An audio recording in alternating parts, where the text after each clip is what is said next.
বৌমা, ও বৌমা, শরীরটা কদিন ধরে ভাল লাগে না মা। মনে হইতেছে যাওয়ানির সময় এসে গেছে। কইতেছিলাম তোমারও তো ম্যাগে ম্যাগে বেলা অনেক হইল, এবার যদি একটু নাতি নাতনির মুখ দেখতে পারতাম তাহলে শান্তিতে যাইতে পারতাম গোপালের কাছে মা। তো তুমি আমারে কবে দেখাইবা নাতি নাতনির মুখ? এই বিয়া হইতে হইতে কইলা মা একটু সময় নিতে হইব। সময় লও, কত সময় লিবা লও না। তো দেখতে দেখতে তো 5 বছর হইল মা, এবার তো মুখটা দেখাও। তোমার না, তোমার পোলা মাইয়ার তারা কি বাইরে হইতে চাইতেছে না মা? এবার একখান নাও, না হলে আবার আর দুঃখের শেষ থাকবো না মা। এবার একখান নাও, এবার একখান নাও মা। মা, আপনি একদম ঠিক কথা বলেছেন।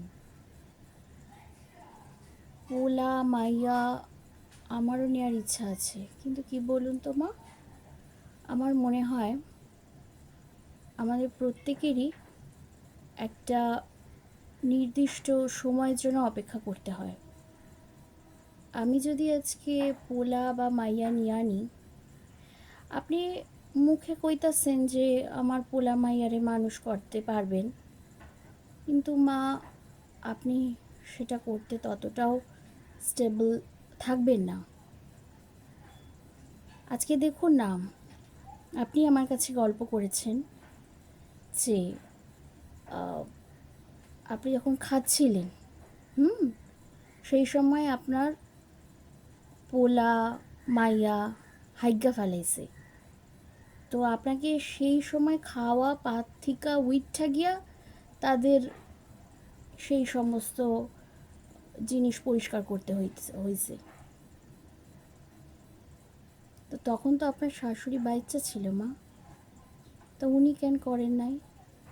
অথর্ব ছিল মা, অথর্ব ছিল, পারলেও তার মাজায় ব্যথা ছিল, সে করতে পারে নাই। ঠিক সেই রকমভাবে আমার ক্ষেত্রেও তাই হবে মা। ধরুন আমার আজকে সেই বয়সটা হয়নি যে আমি সেই বাচ্চাটাকে নিয়ে ঠিকঠাক করে মানুষ করতে পারবো। তো আমি প্রত্যেকটা মাকে উপদেশ দেব যে যখন তারা নিজেরা স্বাবলম্বী হবে তখনই যেন সে সিদ্ধান্ত নেয় যে তার বাচ্চাটাকে সে নিতে পারবে। কারণ অন্যের ভরসায় বাচ্চা নেওয়া একদমই ঠিক না। আমি নিজে পারবো না, আমার ঘরে শ্বশুর আছে, শাশুড়ি আছে, যা আছে, ভাসুর আছে, তাদের ভরসায় বাচ্চা নেবো কী করে? তারাও তো সব সময় নানান কাজে ব্যস্ত থাকতে পারে। তারা যে বলবে হ্যাঁ আমি করে দিচ্ছি, কিন্তু সেটা সবসময় সম্ভব হয় না মা।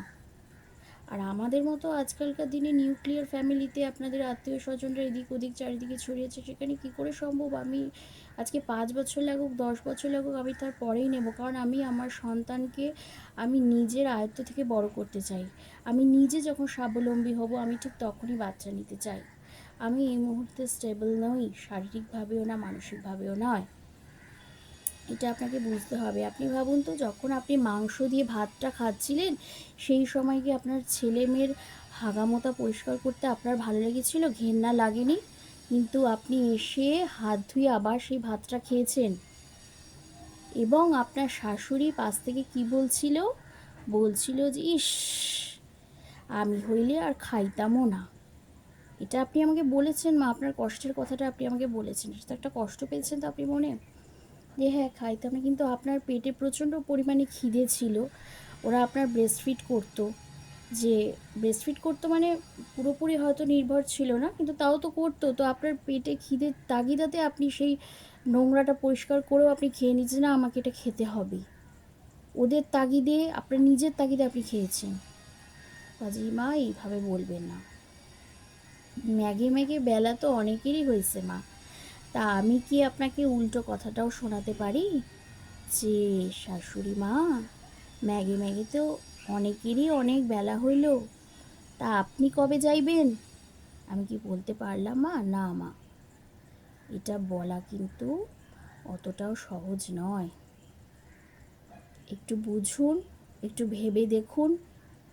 শুধুমাত্র নিজের দিকে তাকিয়ে ভাববেন না, আমার জায়গায় নিজেকে বসিয়ে একটু ভেবে দেখুন মা। আমি আপনাকে কথা শোনাচ্ছি না মা, বুঝুন একটু।